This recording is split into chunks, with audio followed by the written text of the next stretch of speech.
Today, I'm excited to talk about a topic that affects many families. The differences between vaginal delivery and C-section or the cesarean section. But before starting, I want to mention one thing here. Patients often say normal delivery instead of vaginal delivery. So I want to ask you one thing.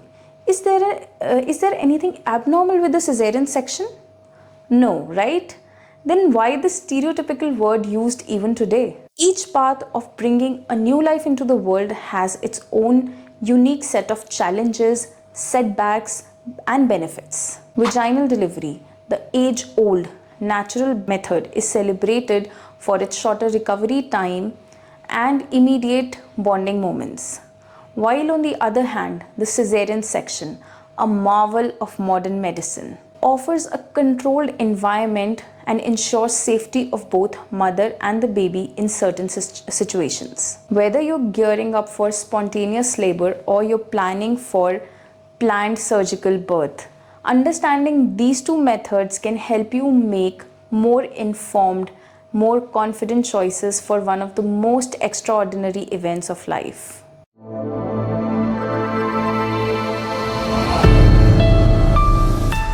Hi everyone, I am Dr. Shubhiaggarwal and welcome to the 5th episode of Blossoming Bellies, your guide to a healthy pregnancy. And today let's delve into the nuances of vaginal delivery versus cesarean section and explore what each method entails for the incredible journey ahead. Let's start with the vaginal delivery. So this method is the natural method of giving birth.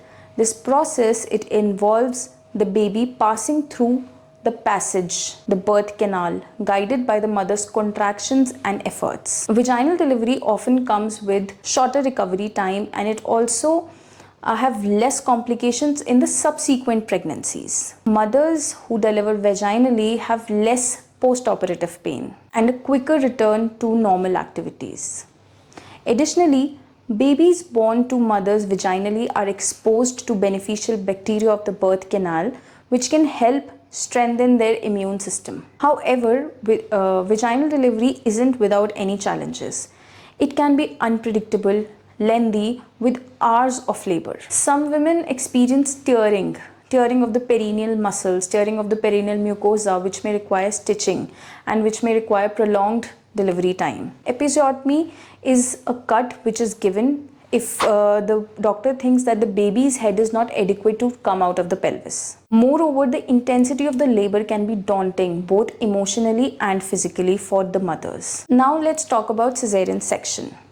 It is a process, it is a surgical process in which incision, in which cut is given on the abdomen of the mother and on the uterus of the mother, and the baby is delivered through that cut. It can be life-saving in certain situations. It can be life-saving in emergencies such as when the baby is having distress or when the mother is having some complications. Now C-section, it can be planned elective or it can be emergency C-section. What are some conditions in which you can have a planned or an elective C-section? First of all, it totally depends upon the mother. If the mother doesn't want to undergo the exhausting process of labor, she can request for a cesarean section. Secondly, if the size of the baby's head is large or the size of the mother's pelvis is small, meaning that the pelvis cannot accommodate the head of the baby, known as cephalopelvic disproportion. In these situations, we often plan a C-section beforehand to reduce or prevent any complications. Third, when she has previously undergone 2 surgical operations, there can be 2 cesarean sections, there can be one other operation, 1 cesarean section, or 2 previous operations involving the abdomen. Or fourth one, in which vaginal delivery can transmit the infections if the mother is having herpes infection, which can be transmitted to the baby during the process of delivery. Now fifth is when the baby's position is not longitudinal, meaning if the baby's head is below, the baby can come out easily. But if the baby is lying in a transverse or a horizontal position wherein one side is the head and one side are the buttocks, the baby cannot deliver vaginally. In that case, we need to offer a C-section. Normally, the baby is in head down position, but sometimes even in head up position, sometimes they may require a cesarean section. Head up position in which the buttocks and the legs are downward, it is called as breech presentation. It may require a cesarean section sometimes, but in a transverse lie or a horizontal position, you may 100% require a cesarean section. Elective cesarean sections can provide a sense of predictability and a sense of control, scheduling the delivery at your convenient time and avoiding uncertainties of labor. Emergency cesarean sections are required when, number one, if the fetus is in distress, that is, the heartbeat of the baby is either very low or very high. In that case, we need to deliver the baby as soon as possible. Secondly, the process of the labor is prolonged than the normal time.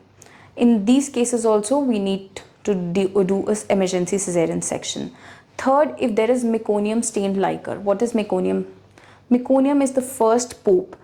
Normally, meconium is passed when the baby is delivered, but in some cases when the baby poops inside the womb, there are chances that they may aspirate that and the baby may have respiratory distress syndrome followed by that.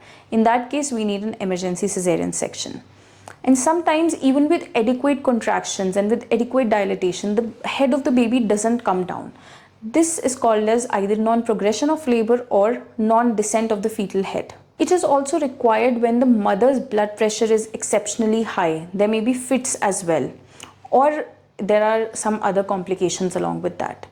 These are some conditions which may require emergency cesarean section, and C-section has been proven to be life-saving in these conditions. Despite many advantages, C-section is one of the major surgeries, and with surgeries comes risk, with surgeries comes surgical stress.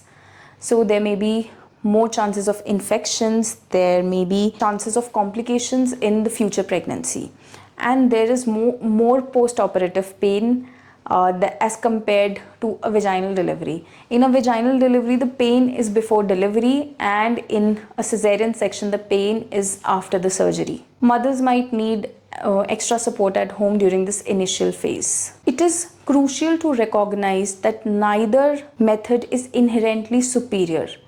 Each of them comes with their own sets of advantages as well as disadvantages, and the best choice depends on individual circumstances. Medical history, pregnancy complications, and personal preferences, they all play a significant role in deciding the mode of delivery. Childbirth is a deeply personal experience, and the best choice is the one that aligns with the specific needs of circumstances of each family. It is essential for the expectant parents to discuss with their healthcare providers about their delivery options, knowing about the advantages and disadvantages, the risks and benefits of both the options. Thank you for your time and attention. I hope that this video helped you become more confident and more prepared as you navigate the incredible journey of welcoming a newborn. If you like this video, give it a thumbs up and do share it with your friends and family. See you in the next video. Bye-bye.